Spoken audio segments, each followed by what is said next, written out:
Hello guys, welcome back to my YouTube channel. आज मैं बात करूंगा प्रधानमंत्री आवास योजना के बारे में, जो कि फार्म बढ़ रहा है और इसको कैसे भरा जाता है। मुझे तो खैर फार्म मिल गया है। आप लोग भी देखिए इस फार्म को। ये प्रधानमंत्री आवास योजना का फार्म है जो कानपुर में मिल रहा है। आपकी सिटी में भी मिल रहा होगा।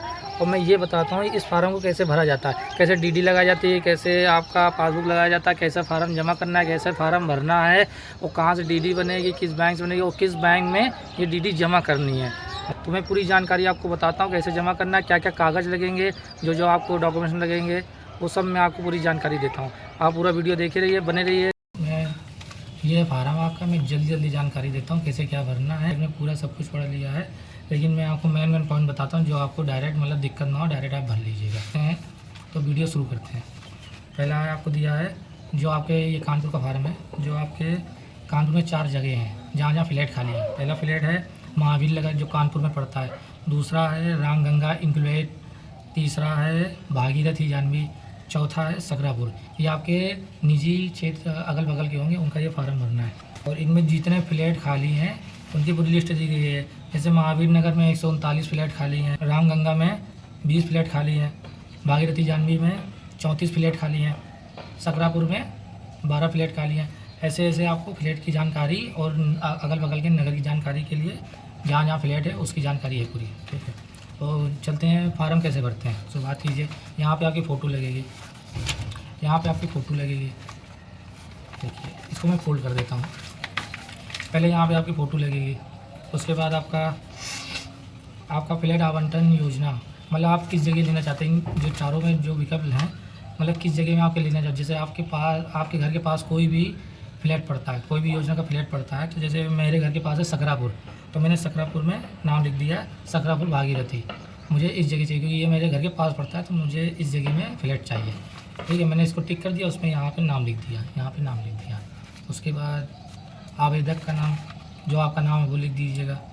उसके बाद आता है अगर कोई महिला है तो वो अपने पति का नाम लिखेंगे, और कोई जो पुरुष है वो अपने पिताजी का नाम लिखेंगे। उसके बाद आपका आता है आधार नंबर, आवेदक का आधार नंबर ये भर दिया जाएगा। उसके बाद आपका है अब लिख देगा विवाहित, और जो शादीशुदा नहीं है वो लिख देगा अविवाहित, उसमें टिक करके और लिख दीजिएगा, फिल कर दीजिएगा।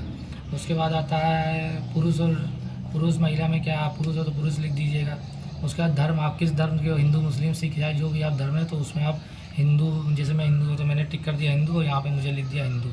उसके बाद आप किस जाति के, सामान्य जाति, अनुसूचित जाति, अनुसूचित जनजाति, अन्य पिछड़ा वर्ग, अन्य वर्ग, आप जिस जाति के उसमें आप टिक कर दीजिए। जैसे मैं हूँ सामान्य, तो मैंने सामान्य टिक कर दिया है, सामान्य में टिक कर दिया। उसके बाद आपका है जैसे कोई विकलांग योजना फार्म भरना है, तो उसमें किस योजना में आता है, विकलांग में आता है, श्रमिक में आते हैं, तो आप विकलांग के वरिष्ठ नागरिक में आते हैं, एकल महिला, विधवा में अगर आते हैं तो उसमें आपको टिक कर देना है। उसमें टिक करके फिर यहाँ पे उसका नाम लिख देना कि मैं विकलांग हूँ, जो विधवा हूँ, जो भी हो, ये सब जो है वो आप यहाँ लिख दें। उसके बाद आता है आवेदक की बैंक का ब्यौरा, आवेदक के जो आवेदक कर रहा है उसके बैंक का ब्यौरा दीजिए। बैंक और शाखा का नाम, मतलब जिस बैंक में मेरा अकाउंट है तो हम उसका नाम और शाखा लिखेंगे। मेरा है सेंट्रल बैंक ऑफ इंडिया, तो मैंने सेंट्रल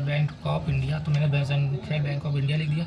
और ये कहाँ पे बैंक पड़ती है, यशोदा नगर कानपुर में पड़ता है। आप बैंक खाता अकाउंट लिख दीजिएगा अपना, इसी में फ्रंट पेज में आवेदक अपना बैंक खाता अकाउंट लिख देगा। उसके बाद बैंक IFC कोड, ये बैंक के पास होगा, इसमें IFC कोड होता है, और IFC कोड आपका ये लिखा होगा, ये देखिए ये IFC कोड लिखा है, ये IFC कोड है, इसको आपको भरना होता है। और ये पासबुक में ही मिलता है आपके IFC कोड। उसके बाद जो आधार से लिंक है उसका आप नंबर लिख दीजिएगा। आपको इस कागज़ के साथ एक आधार कार्ड लगाना होगा, एक वोटर ID कार्ड जरूर लगाना होगा, अब आवश्यक है। इसके बाद और भी कागज़ लगते हैं, मैं आपको बताता हूँ। ये देखिए लिखा है आधार कार्ड, वोटर ID कार्ड, सब जानकारी इसमें। ये दूसरा पेज आता है, इसमें क्या होता है कि नॉमिनी, जैसे आपको नॉमिनी करना है, आपकी तबीयत खराब होती है, आपकी दुर्घटनावश आपकी मृत्यु हो जाती है, कुछ भी हो जाता है, एक्सीडेंट वगैरह कुछ भी हो जाता है, अचानक कोई भी डेथ हो जाती है आवेदक की, तो उसके बाद वो फ्लैट किसके नाम जाएगा, तो उसको नॉमिनी का पूरा फार्म भरना है। आप देख रहे हैं ना, उसको नॉमिनी का पूरा फार्म भरना है। जैसे आपके पास किसको ये फ्लैट चाहिए, तो ये पूरा उसका फार्म है। तो आप उसकी, जैसे आप माँ बाप भाई बहन जिसको बनाना चाहें नॉमिनी, उसका पूरी डिटेल भर दीजिएगा, सब नंबर इसमें डाल दीजिएगा। ये पूरा ये नॉमिनी का है, ये तो नॉर्मल है। अब आता है रसीद का बैंक ड्राफ्ट कैसे लगाते हैं। 5,000 का इसमें बैंक ड्राफ्ट लगता है। जब आप ये जमा करोगे तो इसमें 5,000 का बैंक से ड्राफ्ट बनेगा, जो आप अपनी ही बैंक से बैंक ड्राफ्ट बनवाएंगे। तो मैं पूरा फॉर्म देता हूँ। तो आवेदक का नाम, पहले आवेदक का नाम लिखिए, फिर आप अपना पूरा पता लिखिए। इसमें एड्रेस लिखा है, आवेदक अपना पता लिखेगा। उसके बाद योजना का नाम क्या है, इस योजना का नाम है प्रधानमंत्री आवास योजना। तो आप ये लिख दीजिएगा, योजना का नाम है प्रधानमंत्री आवास योजना, तो आप ये लिख दीजिएगा। उसके बाद आपको पंजीकरण धनराशि, जो आपको डीडी बनाई जाएगी, पहले 5,000 की आपकी डीडी बनाई जाएगी, तो उसमें आप 5,000 इसमें फिल कर दीजिएगा, 5,000 इसमें फिल कर दीजिएगा कि आपको 5,000 है। उसके बाद शब्दों में लिख दीजिएगा, शब्दों में 5,000 लिख दीजिएगा। उसके बाद किस बैंक में आप जमा करना है, जो जहाँ ये फार्म आपको जमा करना है, जहाँ पे आपको डीडी लगानी है, आवास योजना के तहत आपको डीडी लेगा, तो ये कानपुर प्राधिकरण के अंदर केडीए में इसका ऑफिस बना, जहाँ से आपको फार्म मिला है वहीं पे HDFC बैंक में मिलता है। तो वही HDFC बैंक का नाम लिख दीजिएगा, HDFC बैंक है ये, HDFC बैंक के नाम से मैंने डीडी बनवाई है, तो आप ये लिख दीजिएगा। उसके बाद बैंक ड्राफ्ट, आपने चेक से पेमेंट किया कि बैंक ड्राफ्ट, तो मैंने बैंक ड्राफ्ट लगाया। बैंक ड्राफ्ट आपको बताता हूँ कैसा होता है।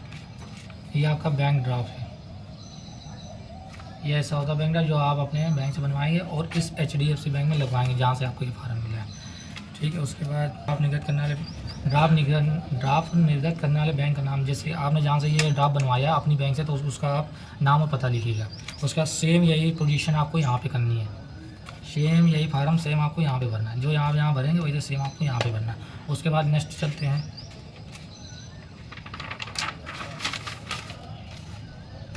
दूसरे में भी आपको यही सब भरना है। ये रिसीविंग है, चालान है, ये आपको 2 रिसीविंग मिलेंगी, ये 20, और जो आपने पहले जो फार्म बनाया सेम यही फार्म यहाँ पे भी है, यही फार्म आपको यहाँ पे भरना है। जमा करेंगे, जिस दिन आप ये फार्म जमा करेंगे उस दिन बस डेट डाल दीजिएगा, और आपको ये रिसीविंग एक यहाँ से इतनी रिसीविंग आपको मिलेगी। देखिए यहाँ से फाड़ दिया जाएगा, इतनी रिसीविंग मिलेगी आपको। वो लोग क्या करते हैं, इतनी रिसीविंग आपको देंगे, इतनी ये कागज़ देंगे, इतना फाड़ के वो लोग आपको रिसीविंग देंगे, और यहाँ पे आवेदक आप अपने साइन कर देंगे। यहाँ पे यही पन्ना इतना सा पन्ना फाड़ के आपको वो लोग दे देंगे। यहाँ पे अपने साइन हो जाएंगे आवेदक के, उसके बाद वो अपना साइन करके फिर आपको यही पन्ना इतना सा पन्ना फाड़ के आपको वो लोग दे देंगे। फिर आप उसके बाद आप क्या करना है, ये पूरा फार्म हो जाएगा। जब आपको 3 डॉक्यूमेंट ज़रूर देने होंगे। कौन कौन से डॉक्यूमेंट है लिख लीजिए आप नाम। आपको 3 डॉक्यूमेंट बनाने पड़ेंगे। एक राशन कार्ड की फ़ोटो कॉपी, दूसरा आय प्रमाण पत्र आपको होना चाहिए, जात प्रमाण पत्र होना चाहिए, और निवास प्रमाण पत्र होना चाहिए। ये मेन है, आय जात निवास, ये 3 प्रमाण पत्र आपके पास होने चाहिए। तब इस फार्म के साथ आप ये डीडी ले जाके ये सब चीज़ें आपको वहाँ पे जमा करनी होंगी, तब वो आपको रसीद देंगे। ये फाड़ के रसीद दे देंगे। तो आपको मेन जो डॉक्यूमेंट्स मैंने बता दिए, इनके बगैर आपका फार्म नहीं बनेगा। आय प्रमाण पत्र, जात प्रमाण पत्र, निवास प्रमाण पत्र, इनके बगैर आपका फार्म नहीं जमा होगा। तो फटाफट मैंने ये सब कागज़ अपने बनवा लिए हैं, मैंने ये सब तीनों कागज़ मेरे पास बने रखे हैं। तो मैं क्या करता हूँ, इसको ले जाके सीधा मैं जमा कर दूँगा, तो मुझे नीचे से फाड़ के इसकी रिसीविंग मिल जाएगी। रिसीविंग मुझे दे देंगे वो लोग। फिर मुझे 6 महीने का वेट करना है। 6 महीने बाद मुझे अगर मेरा नाम आता है, अगर हाँ, और दूसरी बात, अगर मेरा नाम इस योजना में नहीं आएगा, जो आपने 5,000 की डीडी लगाई है, इस डीडी का पैसा आपको 6 महीने बाद वापस मिल जाएगा। अगर आपका नाम नहीं आता है तो, अगर आपका नाम आता है तो आपका कॉन्ग्रेचुलेशन हो जाएगा। तो फिर 6 महीने बाद आपका नाम आएगा। 6 महीने बाद आपको 50,000 रुपये इकट्ठा, जब आपका नाम इस लिस्ट में आ जाएगा तो 6 महीने बाद आपको 50,000 रुपये जमा करने पड़ेंगे। और तिमाही की आपकी जो किस्त बनेगी वो बनेगी। और फ्लैट की पूरी कीमत है, आपको फ्लैट की कीमत भी मैं बता देता हूँ। फ्लैट की कीमत है 3,63,000 रुपये मात्र। 32 वर्ग मीटर के हिसाब से आपको पूरा फ्लैट मिलेगा। 31 वर्ग में उसमें आपको हॉल मिलेगा, किचन मिलेगा, लेटरिन बाथरूम मिलेगी, और फेस वॉश का वाशर मिलेगा, खिड़की 4 विंडो मिलेंगी आपको, और एक गैलरी मिलेगी।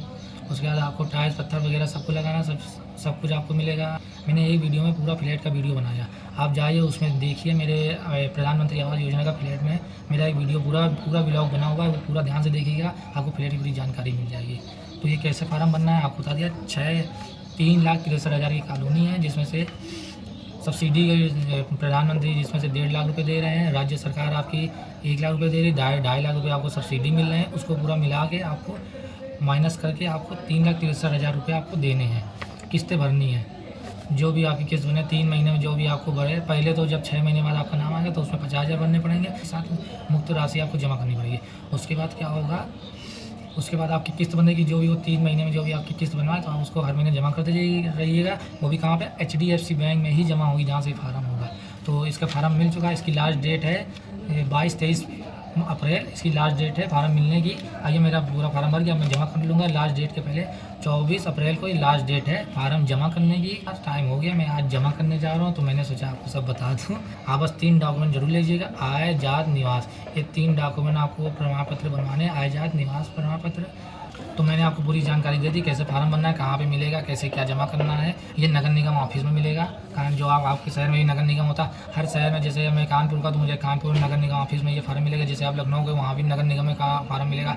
उत्तर प्रदेश में आप कहीं के भी ज़िले के हो, वहाँ आपको फार्म मिल जाएगा। वहाँ पर नगर संस्था नीचे HDFC बैंक द्वारा बांट रही है, वहीं पे फार्म मिलेगा, वहीं पे जमा होगा और आपको रसीद भी वहीं से मिलेगी। 6 महीने बाद आपको फ़ोन आएगा। फिर आप, अगर आपका नाम आता है तो ठीक है, अगर आपका नाम आता है ठीक है, तो आप पैसा जमा करिए 50,000, उसका कितना है। अगर आपका नाम जैसे बाई चांस नहीं आ पाता है तो उसका आपको 50,000 रुपये, 5,000 रुपये जो DD आपने 5,000 रुपये लगाई वो वापस हो जाएगी।